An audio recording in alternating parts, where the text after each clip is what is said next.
Hello, my name is host Eric. I'm the host of Talking Famous People. I'm here with Ace, and he is a Patreon donor, or patron, whatever they call it. And he's my first one to take advantage of one of the levels of patronage. And so I wanted to, I find this is an interesting phenomenon because I've never done anything like this before. And so if he was expecting a polished professional coming in and giving him some sort of polished professional thing, then that's not what I really have to offer right at the moment, but maybe he can help me make it more polished and professional. So if you were going to give me consulting advice about what to do in terms of doing this sort of thing with somebody like you specifically or other future people as you would anticipate as a standard, normal, average person or whatever, what would you say? I would say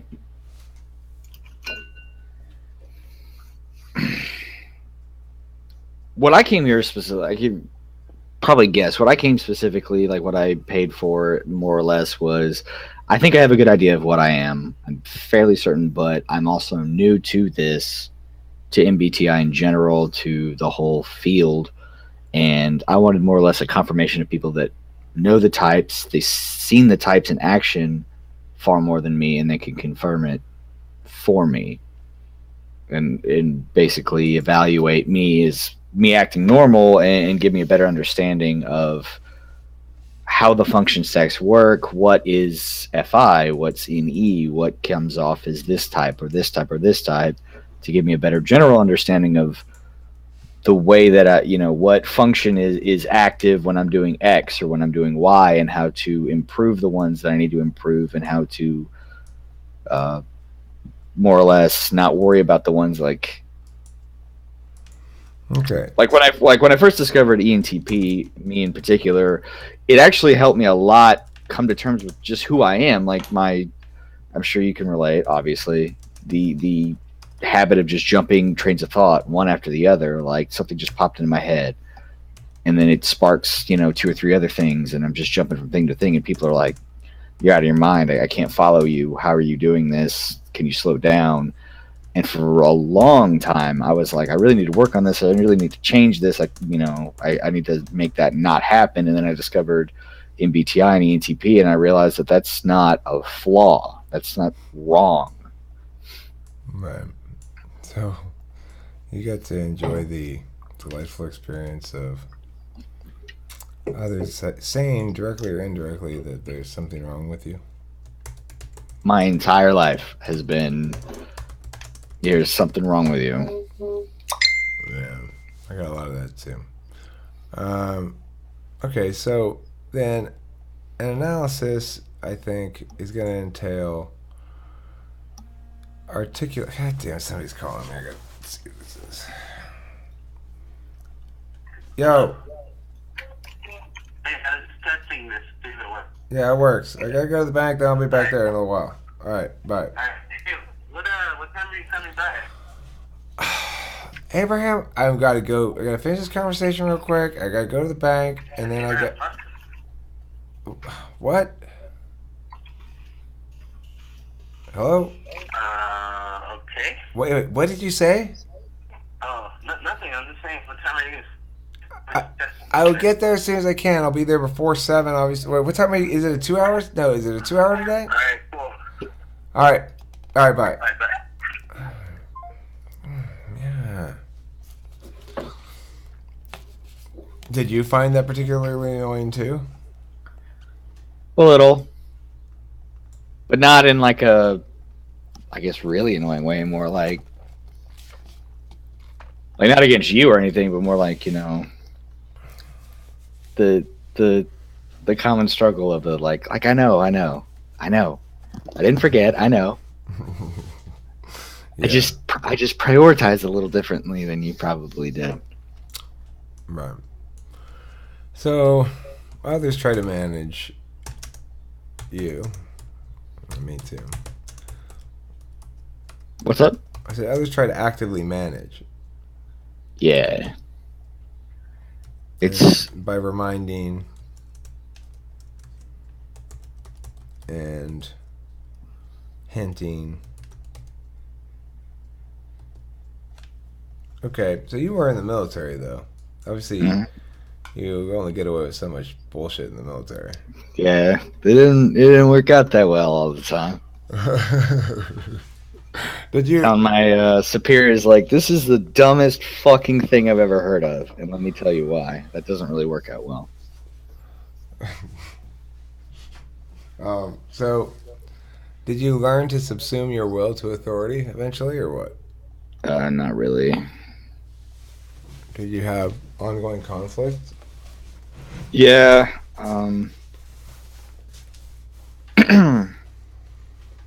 I basically got away with it because I was really good at my job and I fixed helicopters like Apaches. Hmm. Um, I fixed those and I got away with it a lot because I was really good at my job. And so I was allowed to mouth off more than the average guy. But the average guy didn't want to mouth off. They were pretty cool with just going along to get along.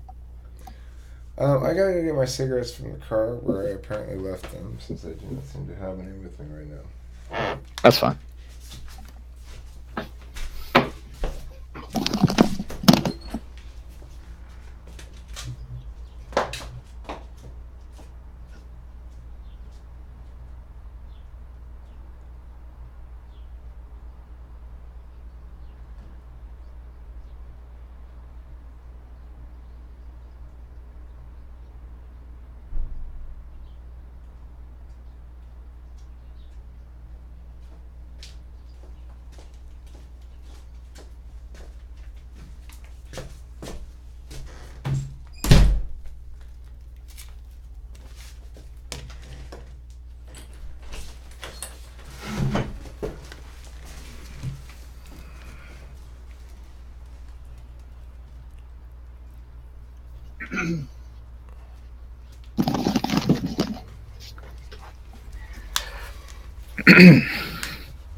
Okay, so describe to me how you know what you want to do.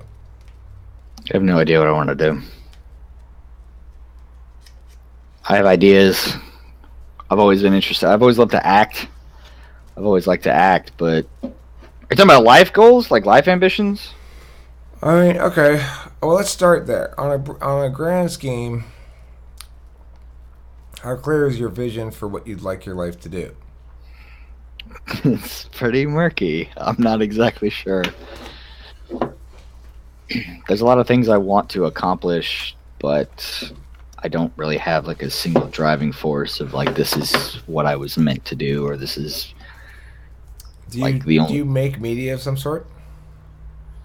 I write. You write, okay. Hmm. You write fiction. Yes, I write fiction, poetry on occasion. Cool. You write genre fiction.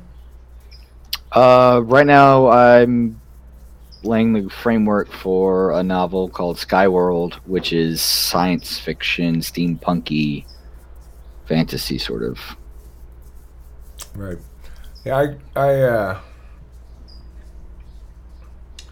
read or read, but I used to read novels. I don't really read novels anymore because I'm busy doing this stuff mostly. But I always read science fiction, fantasy stuff, even well in, through adulthood. I preferred reading that kind of genre fiction over literary fiction in general. And I've done a little bit of writing. You know, I'm not meant to be a writer. I think because I'm a little bit too extroverted. Do you think your extroversion introversion is more balanced, or do you think what's your gut on your own extroversion? How much do you want to be engaged with other people? On the test that I took, I got 90 something percent extroverted. You're like me. Yeah, it's pretty real.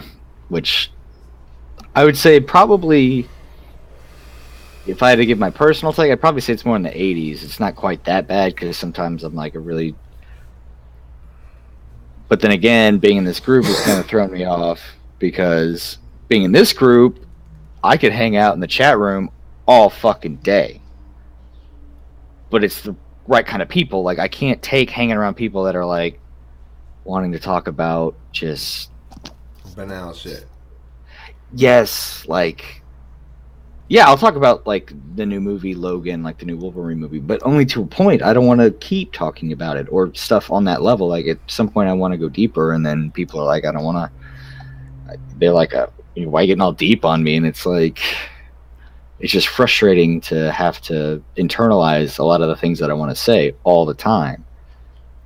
Right. So, do you think that do you run into conflicts because you offer clash in response to people things people say, and then they don't respond well to clash? For example, if I were to say to you, "Well, I'm a big believer that we should have stricter littering laws because there's too much trash around here," and some people, their gut response to that is either going to be to affirm the position to get some additional like yes reasons out on the table.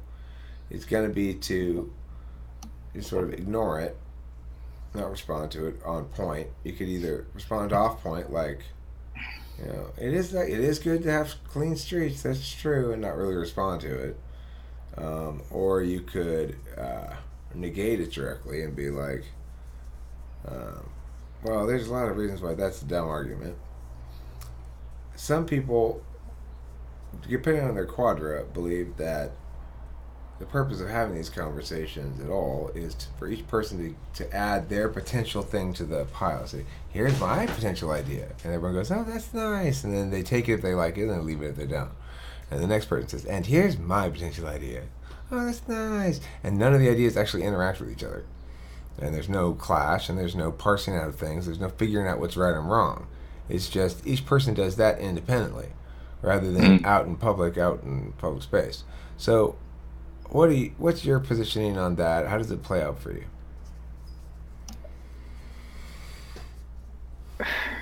I mean, I can tell you what I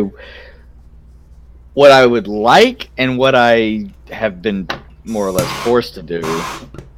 Like earlier when we were talking about the immigration stuff, I don't know about you, but I was actually disappointed that nobody seemed to really disagree flat out. Everyone was kind of on the same page, and I almost was disappointed, like no one disagreed with us. And all my life came too hard is why. I should have come in softer. I don't really manage that very well. But go ahead. Sorry to interrupt you. Oh, dude, you're fine. You know, at work, and like at my work and relationships, interpersonal relationships, it's been more, and that's what has more or less confirmed for me, as far as I'm aware, me being an ENTP, is like, I've argued with my significant other over and over again. And like we did earlier today, it's like we can get down to that level where we're like, no, you're fucking wrong, that's stupid, whatever, and we can bounce right. We know in between us that it's nothing about it is personal, and we can just bounce right back. And with her, NTP? What's up? Is she another NTP? No, she's ESTJ. Okay, so your fights are difficult? Yeah, I go too far usually.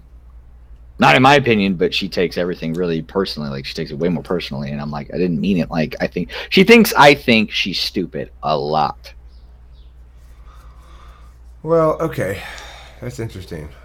That's a TETI thing, and I can talk about that in great depth. Unfortunately, I can't talk about that in great depth right now. We'll have to finish this on. We'll have to continue tomorrow. Because I'm not gonna be able. I have to go back to work and deal with shit in a while. But anyway, that's one thing I want to put down here on these notes is the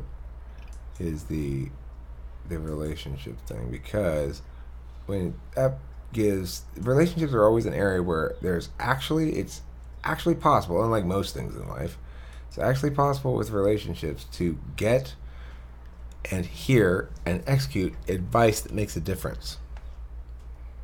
And a lot of things in life, I don't think people say, well, I don't know what to do. Well, they know what to do. It's like some sort of binary choice. They don't like the choice. They know what they have to do. And so then they ask you about it and hope you're going to say the other thing. Give me a justification for not doing it. Give me an out. Come on, give me an out.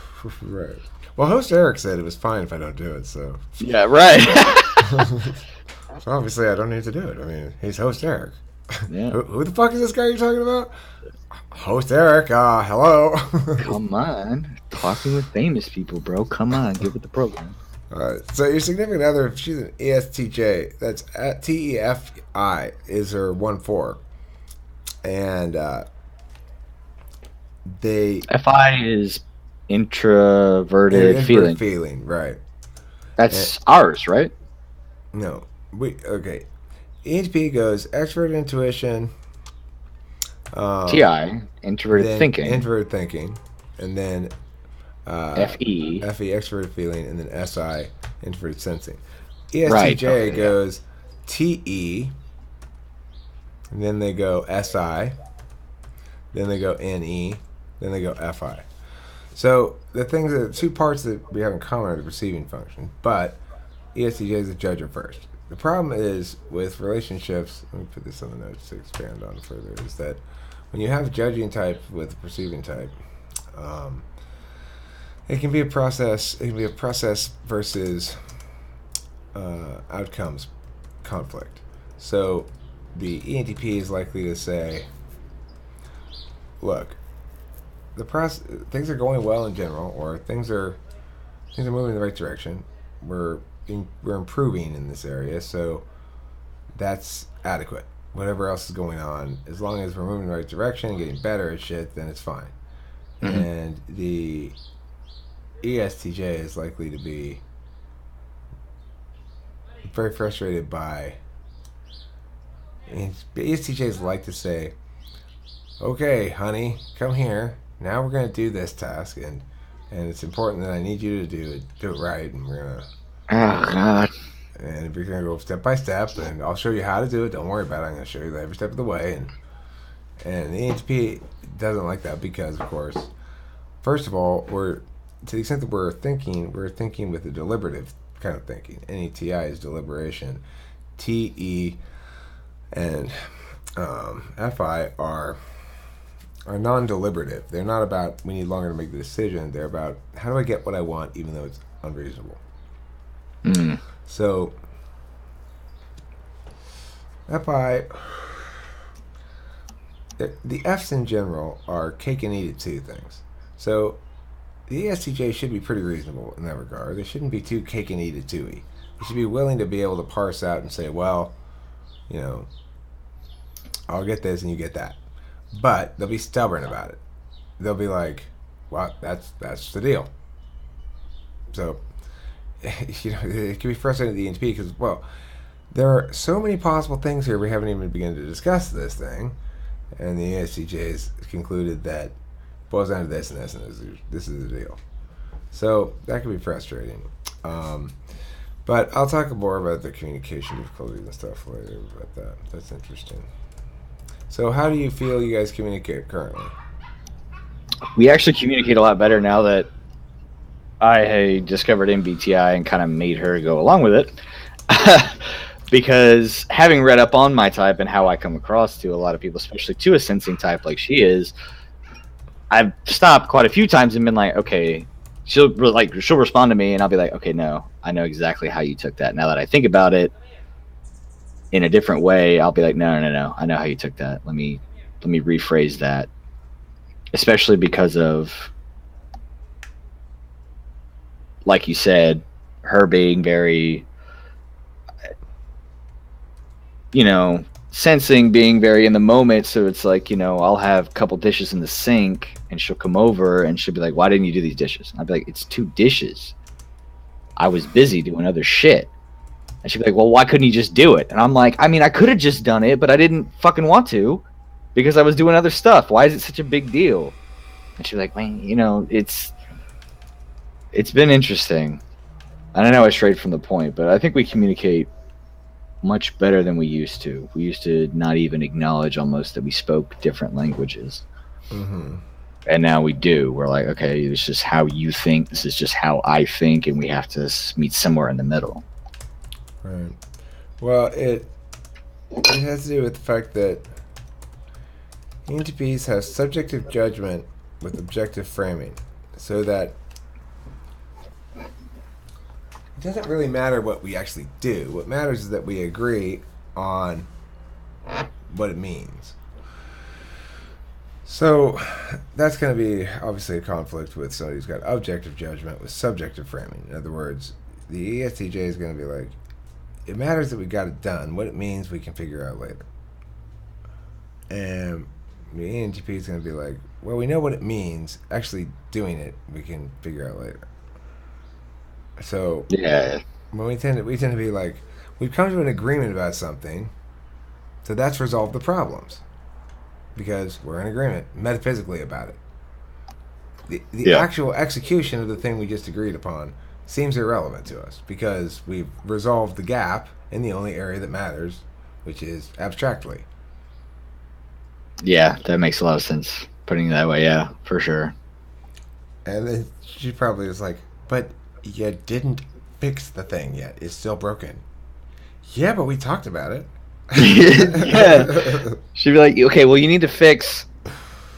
God, we've had that talk a bunch. Like, okay, well, you need to work more on, doing the little things that matter to me. And I'll be like, yeah, absolutely, I do. I need to, be more attuned to the details. And then we'll just talk about it. And I'll be like, cool, fix that. Anyway, over here, moving on. Right. And then I won't do it. And she'll be like, we just talked about this. And I'll be like, yeah, we did. And you probably think this. Listen, I directed a lot of the important kind of energy to this problem already. We've discussed it. I've successfully directed my TI to analyze it and breaking it down for you. Parsed it out. I've been fair the whole time, making sure I didn't abuse you rhetorically, even though I could have. And we came to an agreement in principle about how this shit should play out. Now, you keep telling me that it matters to you whether I actually do the thing, okay? But what I'm telling you is, I've already done so much. All the whole fucking, I figured out the problem already. So we need a third party to actually execute the doing of the things, like the picking up of the underwear off the floor, for example. Can I hire a guy to come? Yeah, you do should. that for me? Yes, absolutely. Hire an old man or an old woman. That makes so much sense of like how both parties, at least in my relationship, like how both of us can feel like we have given so much, and yet we're both sitting there going like, I'm not getting what I need here because I'm not doing it, but I'm over here like, well, I have fucking like fought the shit out of it for us, like both. You're golden ruling it instead of platinum ruling it. Golden rule says do unto others as you would have them do unto you. Platinum rule says do unto others as they would have you do unto them. And that's the difference. It's like, it's hard for anyone to go platinum rule because you think, yeah, but they are wrong. The problem here is that I'd love to do it their way, except their way is stupid and wrong. So, but it's just a difference of TI versus TE, because TE just says, look, fuck it, let's do the little things that matter to you and make you happy, and that's how you show. You show, it's almost a kind of sacrifice. Like, FI wants you to sacrifice in meaningful ways, not in show ways. FE wants you to sacrifice in show ways. And so when we do so metaphysically, we show the thing. Also, I know from my perspective in the ENTP, I want the relationship to, if there's a problem, great, I'm all down to fix it. I want it to be fixed and to stay fixed. I want that fucking thing to be, at some point, running correctly so I don't have to pay attention to it anymore. Now, this is a problem because, of course, what I never quite seemed to have gotten before is that having a healthy relationship necessarily involves paying attention to it. Constant maintenance, basically. Well, we want to avoid that. That's too much maintenance. But right, maybe not like constant, but you can't just assume that it will stay fixed just because you fixed it once. Right. The desire to find solutions that set it on autopilot are ill-advised. If you're trying to make those still. I plan to not try to make those next relationship. I'm not currently in one, but I'll probably be in one within the next year or two, I'm sure. And I'm determined to do it right this time. Casanova. Well, I mean, what I'm saying is I want to be in a relationship. I want to be in a long-term relationship. I don't really want to go play the field or whatever. But a certain amount of playing the field is required in order to get in a long-term relationship. If you want to be, if you want to do due diligence, you know. Oh, of course. So I'm gonna go do due diligence. Is that what they call it? Is that what the kids are calling it? Yeah, that's what the kids are calling it. I heard you were a player. No. I'm just giving it due I'm diligence. just doing due diligence, my man. Okay, so anyway, regardless of that, I think I better bring this to a close. I think it's a good length for a video. I'll probably put this one up, and we'll talk again tomorrow, and maybe we'll record parts of that one or whatever. And so thank you for watching, and thank you for being here, Ace, and for your contribution as well. And if you'd like to also engage in said behaviors, go to the patreon.com/TWFP page, and you'll find instructions from that fine website. Thank you, and goodbye. And don't forget to eat plenty of cheese.